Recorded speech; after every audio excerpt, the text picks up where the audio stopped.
وقد خص الله هذه الليلة بخصائص، na hakika Mwenyezi Mungu huu usiku wa cheo ameweka mambo mbalimbali ambayo ni special. Mambo haya uyapati kwenye sehemu nyingine.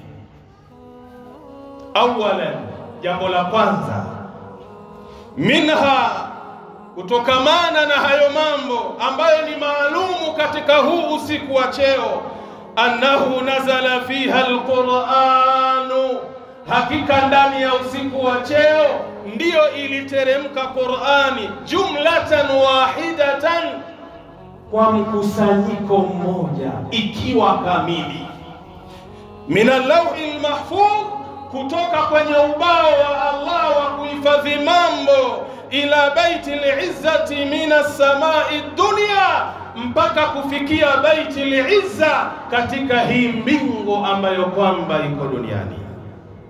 Qur'ani nzima ile ilitoka kwenye lauhil mahfuz ikaja mpaka kwenye baitil izza, kwenye mbingu ya dunia.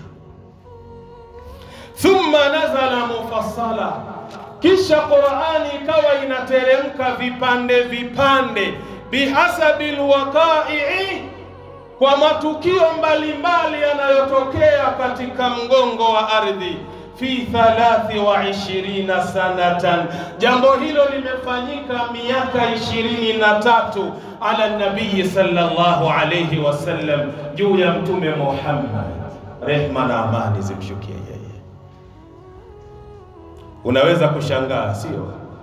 Qur'ani hii ambayo alikuwa ikiteremka kwa matukio mbalimbali imetokaje kwenye lauhil mahfuz, ikiwa imekamilika ikafika mpaka kwenye baitil izza, katika mbingu ya dunia?